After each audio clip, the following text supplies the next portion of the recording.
Bareskrim Polri resmi menetapkan influencer Doni Salmanan sebagai tersangka dalam kasus dugaan penipuan investasi binary option melalui aplikasi Quetex. Doni Salmanan langsung ditahan oleh penyidik setelah menjalani pemeriksaan selama hampir 13 jam.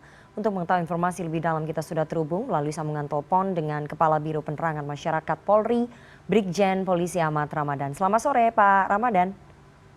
Selamat sore, Mbak Rifana. Oke, Pak Ramadan, apa pertimbangan penyidik menetapkan Doni Salmanan sebagai tersangka dan akhirnya ditahan, Pak? Tentu penetapan tersangka ini melalui proses ya. Setelah melakukan pemeriksaan, beberapa saksi, korban, dan para ahli, kemudian juga melihat alat bukti di mana sesuai dengan pasal 184 KUHP, ketika dua alat bukti sudah didapat maka sudah bisa ditetapkan sebagai tersangka. Dan untuk itu kita langsung lakukan penangkapan.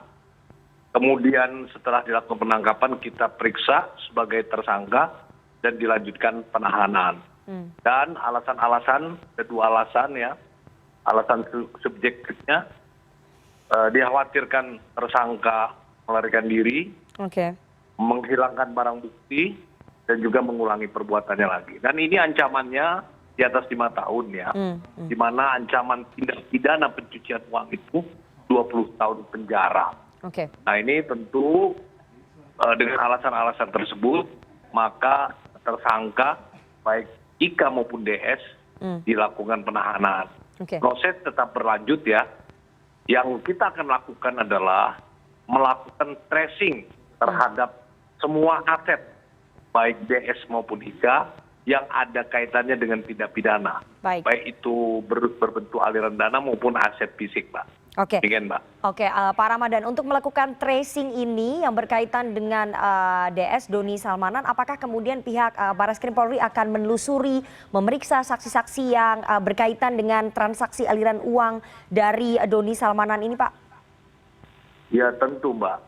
Ini kan dari tracing yang tentu kita bekerja sama dengan PPATK, kita akan mengetahui aliran dana ini, keluar masuk aliran dana ini kemana.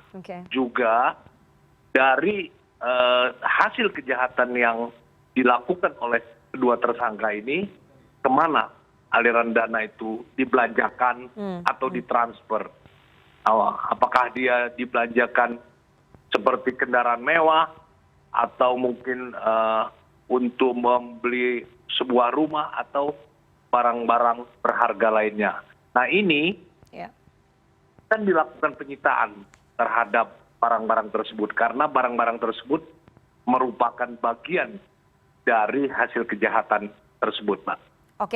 Kalau di kasusnya Indra Kents, Bareskrim sudah menyita rumah mewahnya yang ada di Medan. Untuk kasus Doni Salmanan, apakah akan sama? Akan ada aset-aset yang disita? Tadi Bapak sudah sebutkan.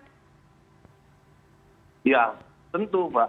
Ya, kalau untuk saudara DS baru ditetapkan kemarin kan, dan kita akan bergerak cepat untuk melakukan tracingnya.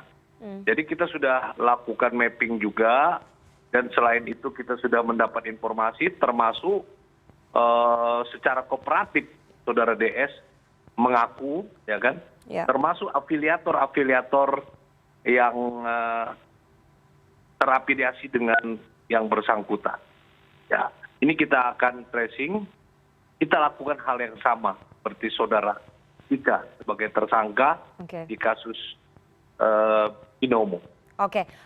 Pak Ramadan, hingga saat ini sebetulnya ada berapa korban yang menderita kerugian akibat penipuan dan investasi ilegal berkedok aplikasi dari kasus Doni Salmanan ini, Pak? Karena kan ini masih simpang siur, katanya yang melapor hanya ada 1, tapi korbannya totalnya ada berapa sih, Pak, yang mengalami kerugiannya, jumlahnya sampai berapa? Kalau yang diperiksa kalau yang diperiksa sebagai korban itu ada 16. Ulangi 14 ya. 14. Nah ini korban ya. Tapi barangkali masih ada korban-korban yang mungkin menganggap tidak begitu besar gitu ya. Seperti di IK itu kita meriksa 14 korban 14 korban saja kerugian atau loss ya, loss dalam trading tersebut mencapai 25 miliar rupiah. Nah ini juga masih on proses, masih berlangsung Mbak. Tentu nanti update perkembangannya akan kita sampaikan. Termasuk yang Saudara Ika dalam waktu yang tidak begitu lama kita akan rilis terkait dengan aset-aset yang telah disita oleh penyidik Direktorat Tindak Pidana Eksus nanti. Oke, Pak Ramadan, kalau untuk kasus Indra Kents ada 14 pelapor dengan total kerugian hampir 25 miliar. Kalau untuk kasus Doni Salmanan ini ada berapa pelapor Pak yang sudah diperiksa dan total kerugiannya berapa Pak? Itu masih di dalam proses ya, tapi yang terpenting adalah unsur tindak pidana untuk menetapkan dia sebagai tersangka sudah cukup ya. Nah sementara untuk menghitung kerugian tentu kita harus teliti Mbak. Kita tidak terburu-buru. Nah untuk itu kita harus melibatkan PPATK ya. Aset-aset mana yang benar-benar merupakan hasil dari tindak kejahatan ini.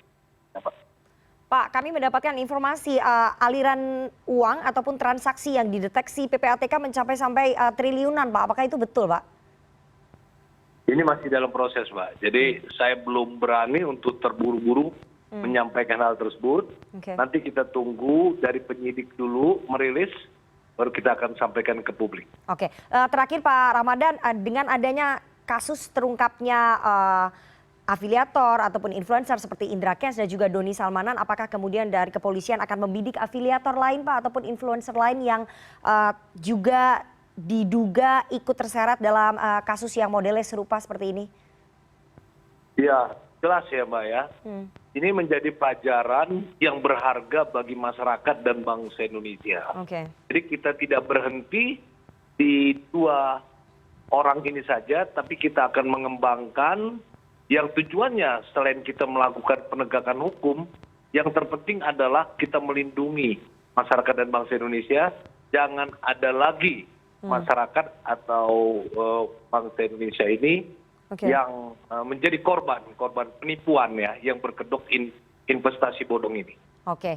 Kita tunggu nanti bagaimana hasil penyelidikan dan juga hasil tracing yang dilakukan oleh Barreskrim Polri atas kasus ini. Kita menunggu dan semoga masyarakat sekali lagi tidak tertipu, mudah sekali tertipu dengan iming-iming investasi bodong ini ya Pak Ramadan. Terima kasih sekali Kepala Biro Penerangan Masyarakat Polri, Brigjen Polisi Ahmad Ramadan atas waktunya kepada CNN Indonesia Newsroom sore hari ini. Sehat selalu Pak Ramadan.